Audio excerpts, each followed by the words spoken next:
¿Qué tal, queridos amigos? Hay un tema que recientemente me ha preocupado y me gustaría compartirlo con vosotros. Y como ni ustedes ni yo tenemos otra cosa mejor que hacer, porque si la tuviéramos yo no estaría haciendo este vídeo y ustedes no estarían viendo vídeos, pues les invito a que amigablemente tengamos esta charla. Me gustaría leerles un texto bíblico que se encuentra en Números 31. Ya saben, el Pentateuco, la Torá para los judíos, el libro de Números 31. Yo voy a leer en una Biblia protestante, la Biblia de estudio de Thompson, empezando en el versículo único, en el versículo 1, perdón. Dice la escritura judía protestante de la siguiente manera. Números 31. Dice, Jehová habló a Moisés diciendo, fíjense, noten por favor que es Jehová el que está hablando. Haz la venganza de los hijos de Israel contra los madianitas. Después serás recogido a tu pueblo.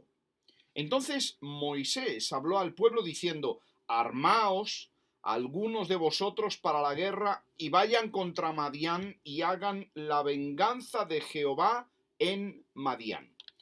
Fíjense que Moisés capta la idea inmediatamente. Moisés sabe que Dios no se anda con chiquitas, que Dios no, el Dios de los judíos no es fácil y no hace falta especificaciones, no hace falta señas ni señales para que Moisés entienda que aquí hay que cortarle el pescuezo a todo ser viviente. Esa es la característica del Dios de los judíos, ¿verdad? Y aquí está perfectamente clara. Moisés lo sabe ya de tiempo porque Moisés conoce quién es el Dios de los judíos. Y obviamente advierte ya al pueblo que aquí hay que entrar en guerra. A mí me recuerda esto a las películas cuando ustedes saben que tienen a la víctima, los mafiosos tienen a la víctima, ¿verdad? Y llega el capo di tutti capi y ve a la víctima y ve a los matones y después de hablar dos o tres palabritas hace así y mira a los matones y hace un gesto así con los ojos como diciendo y con la cabeza como diciendo ya no hay que dar más datos, no hay que hablar más, ya los matones han recibido la seña, el mensaje y saben que al individuo, a la víctima, hay que matarlo, hay que mandarlo al otro barrio. Pues aquí hay una relación parecida. El Dios de los judíos no tiene que dar muchas explicaciones, tiene que decir, bueno, venga, solucioname el asunto con los madianitas, que si te he visto no me acuerdo y para mañana es tarde. Y Moisés, que pues juega el mismo juego, lo entiende perfectamente y entonces pues avisa al pueblo. Reúne al pueblo, reúne a 1000 de cada tribu y se reúnen 12.000 que van a la guerra contra Madián y matan a todos los hombres de Madián y entonces toman de cautiverio a los niños, a las niñas, a las mujeres, a los animales, toman el botín, lo cual era algo normal en aquella época, y entonces incendian las casas, incendian los hogares, hacen un desastre absoluto y total. Pero fíjense en este detalle. Dice que trajeron a Moisés y al sacerdote Eleazar y a la congregación de los hijos de Israel los cautivos y el botín y los despojos al campamento en los llanos de Moab que están junto a Jordán frente a Jericó. El asunto era sencillo, ¿no? O sea, habían destruido y destrozado todo, se habían quedado con lo importante, habían cogido el botín, habían cogido las mujeres, los niños y los animales y se lo presentaban a Moisés y se lo presentaban al sumo sacerdote. Con lo cual queda no solamente con la orden que dio el Dios de los judíos para cometer ese latrocinio, queda claro que con el hecho de llevar todas estas posesiones y ponérselas a los pies de Moisés y del sumo sacerdote. Hay una implicación político-religiosa en todo este asunto, ¿no? Pero entonces, aparentemente esto no le sienta bien a Moisés y Moisés se enojó. Moisés se enojó. Bueno, pero claro, ¿cómo no se va a enojar Moisés si veía el ejemplo del Dios de los judíos? Pues aquello era un continuo enojo y una continua ira. para todo. Y se enojó contra los capitanes del ejército. Los capitanes del ejército dirían, Dios mío, después de haber estado batallando todo el día, encima tenemos que aguantar a este que se enfade. Contra los jefes de millares y de centenas que volvían de la guerra. Y les dijo Moisés, ahora noten esto por favor, ¿por qué habéis dejado con vida a todas las mujeres? Oh, Moisés era un hijo de su madre, con perdón de los judíos, me perdonan los judíos, ¿verdad? Pero Moisés era un poquito, pónganle ustedes la palabra que yo no se la voy a poner. Recrimina a los capitanes del ejército de Israel por qué han dejado con vida a las mujeres. Moisés. He aquí, por consejo de Balaam, ellas fueron causa de que los hijos de Israel prevaricasen contra Jehová en lo tocante a Baalpeor, por lo que hubo mortandad en la congregación de Jehová. Es decir, en otras palabras, queridos amigos, Moisés recrimina a los capitanes del ejército judío porque han dejado a las mujeres vivas y las mujeres fueron causantes de que judíos murieran y de todos los problemas que hubo con Balaam y todo este asunto, ¿no? En otras palabras, hay que vengar. O sea, Dios es un Dios de venganza y hay que vengar. Bueno, esos eran los parámetros de aquella época, ¿no? Y hay mucha gente que aparentemente no piensa con la cabeza, sino que piensa con la fe, y la fe no sirve para pensar. Y te dicen, bueno, es que eran las costumbres de la época. La costumbre de la época era que Dios fuera un Dios vengativo. La costumbre de la época era que Dios mandara a Moisés que matara mujeres indefensas, porque era la costumbre de la época, ¿verdad? Pero claro, esa era la época del Antiguo Testamento. Ahora ya Dios ha cambiado. ¿Dios ha cambiado? Sí, Dios ha cambiado. Ya Dios no es el que era. Ahora es otro Dios, pero es el mismo. O sea, es como la teoría de la evolución, pero aplicada a Dios. Dios era un vengativo, asesino, que mataba mujeres y que mandaba por medio de Moisés matar mujeres y como en este caso que estamos viendo, pero ya ha evolucionado. Es como que ha crecido, como que ha madurado. Y entonces ahora ya Dios Dios, por favor, Dios no se le ocurre matar a nadie, ¿no? O sea, no, Dios es misericordioso y Dios si te dan una bofetada en la mejilla derecha, le pones también la izquierda para que te abofetee la izquierda, o sea, pero sin embargo es el mismo Dios. Entonces, claro, ellos tienen que explicar cómo es posible que un Dios que necesariamente es inmutable, un Dios que no cambia, entonces resulta que se convirtió de un asesino que destroza vidas a una palomita hermosa y sutil, ¿verdad? Bueno, entonces Moisés, alterado en la situación, da la orden en el versículo 17 y dice, matad pues ahora a todos los varones de entre los niños. Yo estoy seguro que los judíos tienen explicación para esto. Si bueno, ustedes saben que los judíos ortodoxos no trabajan, los que trabajan son las mujeres, ¿no? Los judíos ortodoxos no trabajan porque lo que hacen continuamente es estudiar la Biblia. Yo estoy seguro, yo no soy tan iluso de pensar que un judío no tiene explicación para esto. Obviamente tienen explicación para esto los protestantes, imagínate tú si no la van a tener los judíos. Pero a mí, que he estado metido en el mundo protestante y en el mundo judío, y gracias a Dios he salido, se me hace ahora bien difícil, se me hace profundamente imposible pensar, aceptar cómo es posible que Dios, que es la autoridad por encima de Moisés, refrendara que Moisés mandara matar niños. Eso es algo que no lo puedo entender. Yo no sé si usted estará en mi caso o usted tendrá una explicación. Si usted tiene una explicación, que sea una explicación racional, no una tontería. Una explicación racional, una explicación que esté a la altura de la ética de un ser pensante, de un ser responsable, de una persona con criterio. Si usted tiene una explicación que esté a ese nivel, escríbamela, por favor, porque me gustaría considerarla. Versículo 17, repito, Moisés dice, matad pues ahora a todos los varones de entre los niños, matad también a toda mujer que haya conocido varón carnalmente. No solamente a los niños, sino a las mujeres, pero no todas las mujeres, no todas las mujeres, solamente aquellas que hayan conocido a varón carnalmente. Yo no sé cómo los oficiales del ejército de Israel iban a asegurarse de quién era virgen y quién no era virgen. Ese será un tema que también los judíos nos lo explicarán en sus comentarios o en el Talmud, tal vez con esa sabiduría extraordinaria que dicen que tienen.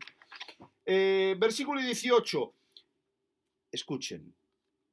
Pero a todas las niñas entre las mujeres que no hayan conocido varón, las dejaréis con vida. Repito, pero a todas las niñas entre las mujeres que no hayan conocido a varón, las dejaréis con vida. No solamente se manda matar a los niños, se manda matar a las mujeres que han conocido varón, pero a las niñas vírgenes, Moisés dice que se les respete la vida. ¿Por qué? ¿Por qué Moisés tiene la sangre fría de matar niños varones, de matar mujeres indefensas, pero respeta la vida de las niñas, de las vírgenes? ¿Por qué? Bueno, yo me molesté, ¿verdad? Porque como no encontraba explicación, me molesté en mirar casualmente en uno de los comentarios que tengo de mi vida pasada. Y en ese comentario de mi vida pasada, yo fui cristiano durante 30 años, cristiano evangélico durante 30 años. Nadie nunca jamás predicó sobre este versículo. Yo me leí la Biblia de cabo a rabo 2 o 3 veces, para no mentirles, y nunca había considerado este texto viéndolo con la claridad que lo estoy viendo ahora, ¿no? Entonces, pues voy a un comentario que es el comentario del contexto cultural de la Biblia, del Antiguo Testamento, que es un libro que no es un libro devocional, de estos libros histéricos, sino que es un libro que pretende, ¿verdad?, dar unas respuestas más ecuánimes y más intelectuales al asunto, ¿no? ¿Qué es lo que dice el comentarista este? Mire, porque es el punto que yo quiero expresar. Dice que el fundamento para la condena a muerte. O sea, aquí esto lo interpretan como que Dios condenó a muerte a los miembros de Madián, y dice que los criterios usados para determinar quién debía ser ejecutado eran 2. Primero, todos los jóvenes debían ser muertos para prevenir que se convirtieran en una amenaza militar en el futuro. Me recuerda a Bush, ¿verdad? Con la guerra preventiva. Y número 2, todas las no vírgenes debían morir porque ya habían sido contaminadas por el contacto sexual de un pueblo proscripto.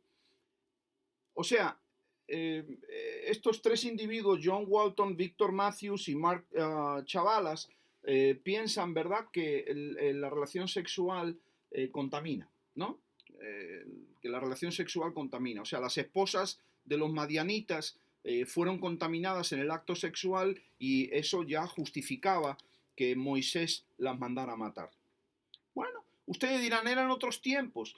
Bueno, sí, eran otros tiempos, pero Dios era el mismo.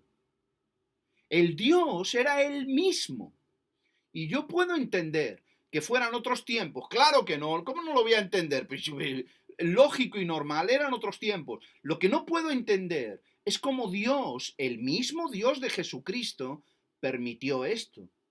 Eso es lo que yo no puedo entender. No me vengan diciendo, por favor, no me vengan diciendo, porque corto el video ahora mismo si lo hacen, que era otro tipo de Dios o que tenía otro carácter o que se relacionaba con las personas de otra manera. Porque mire, lo ético, lo correcto, lo bueno es siempre y siempre ha sido así. Lo malo, el asesinato, la violación, la muerte, el robo, la mentira, siempre, siempre, en cualquier etapa de la historia del hombre, ha sido algo malo y ha sido algo contrario a la ética y al buen comportamiento. Así que, sigamos. Pero dice aquí, las vírgenes presentaban un campo no arado, dice este individuo, estos tres individuos, y podían ser adoptadas por medio del matrimonio en el seno de las tribus israelitas. Pues eso es, habría que aceptar que los judíos se casaran con una madianita. Pero bueno, vamos a suponer que sí.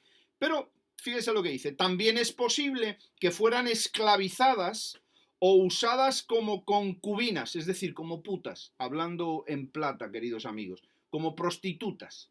Estas jóvenes presumiblemente eran inocentes de la seducción que sufrieron los israelitas. No dice nada de que los niños fueran también inocentes, los niños varones fueran también inocentes de los israelitas, por parte de las mujeres madianitas de Baal de Peor.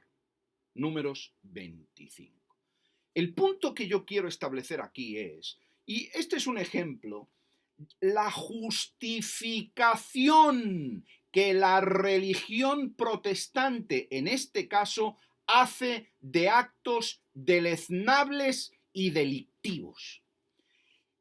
Y que lo hacen revestidos de la más pura y profunda actitud de ser los paladines de la verdad. Mire, mi querido amigo protestante que lee Números 31.